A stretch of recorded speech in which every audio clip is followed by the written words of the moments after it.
बिस्मिल्लाहिर्रहमानिर्रहीम।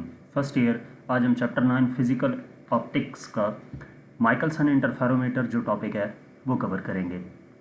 ये काफ़ी इंपॉर्टेंट टॉपिक है, तो अभी हम इसको देखते हैं। इसकी माइकलसन इंटरफेरोमीटर बेसिकली होता क्या है। ये एक ऑप्टिकल इंस्ट्रूमेंट है और इस ऑप्टिकल इंस्ट्रूमेंट को हम यूज़ करते हैं इंटरफेरेंस ऑफ लाइट वेव और दूसरा जो लाइट वेव की वेव लेंथ है इनको स्टडी करने के लिए। यानी कि माइकलसन इंटरफेरोमीटर हम किसी भी लाइट वेव की इंटरफेरेंस और उसकी वेवलेंथ को फाइंड करने के लिए यूज़ करते हैं। तो सबसे पहले इसकी कंस्ट्रक्शन देखते हैं। Michelson interferometer has two plane mirrors M1 and M2। इसमें दो प्लेन मिरर्स होते हैं, एक ये M1 है जो मूवेबल मिरर होगा और दूसरा M2 जो फिक्स्ड मिरर है। And two glass plates A and B arranged as shown in figure. और दो ग्लास प्लेट्स होती हैं, ये एक ग्लास प्लेट है और ये B ग्लास प्लेट है। The plate A is slightly silvered on the back. जो प्लेट A है ये स्लाइटली सिल्वर्ड होती है बैक से। इसका मतलब ये इसलिए की जाती है ताकि इसमें से हाफ रे रिफ्लेक्ट हो और हाफ रे रिफ्रैक्ट हो, यानी कि वेव का आधा हिस्सा इसे टकरा कर उसी पहले मीडियम में चला जाए और दूसरा हिस्सा इस वेव में इस गिलास में से गुजर जाए, so that light which falls on that surface half is reflected and half is transmitted. यानी कि हाफ वेव यहाँ से रिफ्लेक्ट हो जाती है और हाफ वेव इसमें से ट्रांसमिट हो जाती है। The mirror M1 is movable while the mirror M2 is fixed. ये जो मिरर M1 है ये मूवेबल होगा और M2 मिरर फिक्स मिरर होगा। अब ये वर्क कैसे करता है वो हम देखते हैं। A beam of monochromatic light from the source S falls on the plate A। एक बीम सोर्स S से इस जो हमारे पास प्लेट A है इसके ऊपर फॉल करती है। Where it is splitted into two parts, और ये यहाँ से दो हिस्सों में डिवाइड हो जाती है। पहला हिस्सा कहाँ जाएगा, मिरर M1 मूवेबल मिरर की तरफ। The first part is reflected from the plate A moves towards the mirror M1। First part इस ग्लास प्लेट से रिफ्लेक्ट करता है और मिरर M1 की तरफ मूव कर जाता है। After reflection from the mirror M1 this part transmits through the plate A and enters the I through the telescope. ये जो इस मिरर पे पड़ा, जो इस वेव का एक हिस्सा जो इस मिरर पे पड़ा था यहाँ से रिफ्लेक्ट होके वापस आता है और ग्लास इस प्लेट A में से ट्रांसमिट होता हुआ आई की तरफ चला जाता है। ये हमारे पास आई है। और इसके दूसरे हिस्से की तरफ क्या होता है कि the second part of the light transmits through plate A and moves towards the mirror M2। जो इसका दूसरा हिस्सा है वेव का वो इस प्लेट A से ट्रांसमिट होता हुआ मिरर M2 की तरफ जाता है जो कि फिक्स्ड मिरर है। After reflecting from there this ray comes to the plate A from which is again reflected and enters the eye. अब यहाँ से रिफ्लेक्ट होने के बाद ये वापस आता है ग्लास A की तरफ, जो प्लेट A है यहाँ पे आता है और यहाँ से रिफ्लेक्ट होने के बाद आई की तरफ रिफ्लेक्ट कर जाएगा। The plate B is introduced in the path of beam 2 as an compensator plate to equalize the path length of beam 1 and 2 in glass. ये जो प्लेट B यूज़ की गई है, कंपनसेटिंग प्लेट इसको कहते हैं। इसको इस मकसद के लिए यूज़ किया जाता है कि इस जो यहाँ से रे आई थी इसका दूसरा हिस्सा जो मिरर M2 की तरफ गया था ये यहाँ से रिफ्लेक्ट करके वापस यहाँ तक आएगा ग्लास प्लेट तक, तो फिर इधर टेलीस्कोप की तरफ चला जाता है जहाँ से हम देखते हैं। तो बेसिकली ये कंपनसेट करने के लिए यूज़ की जाती है कि जो पाथ डिफरेंस है, इन पाथ लेंथ है बेसिकली बीम 1 जो एक फर्स्ट पार्ट था इस वेव का और बीम 2 जो सेकंड पार्ट था इस वेव का, जो ग्रीन और येलो कलर में आपको दिखाया हुआ है, इनको इक्वलाइज करने के लिए ये कंपनसेटिंग प्लेट यूज़ की जाती है। अब यही डायग्राम मैं आपको दोबारा से समझा देता हूँ एनिमेशन की मदद से कि हमारे पास एक सोर्स S होता है, इसमें से लाइट ट्रांसमिट होती है जो कि प्लेट A पे पड़ती है। ग्लास प्लेट A है जो कि हाफ सिल्वर्ड होता है, यानी कि हाफ वेव इसमें ट्रांसमिट हो जाएगी और हाफ रिफ्लेक्ट होगी। इसका पहला हिस्सा जो इससे रिफ्लेक्ट होता है वो मिरर M1 की तरफ जाता है जो कि मूवेबल मिरर है। इस मिरर पे पड़ने के बाद लाइट यहाँ से रिफ्लेक्ट करती है वापस, तो नीचे की तरफ आएगी और फिर इस गिलास में से ट्रांसमिट होती हुई कहाँ चली जाती है, आई की तरफ, जहाँ से हम टेलीस्कोप की मदद से इसको देखते हैं।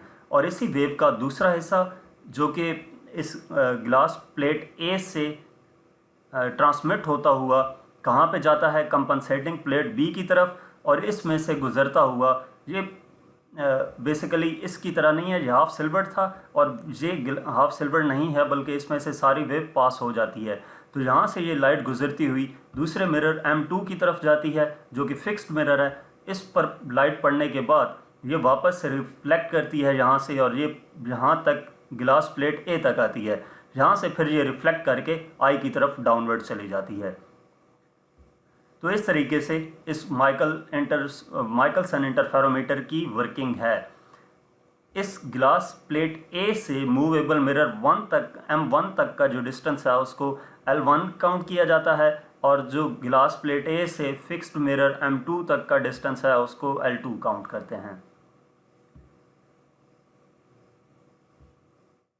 अब हम देखते हैं कि इंटरफेरेंस जो होती है माइकलसन इंटरफेरोमीटर में ये कैसे परफॉर्म हो रही होती है।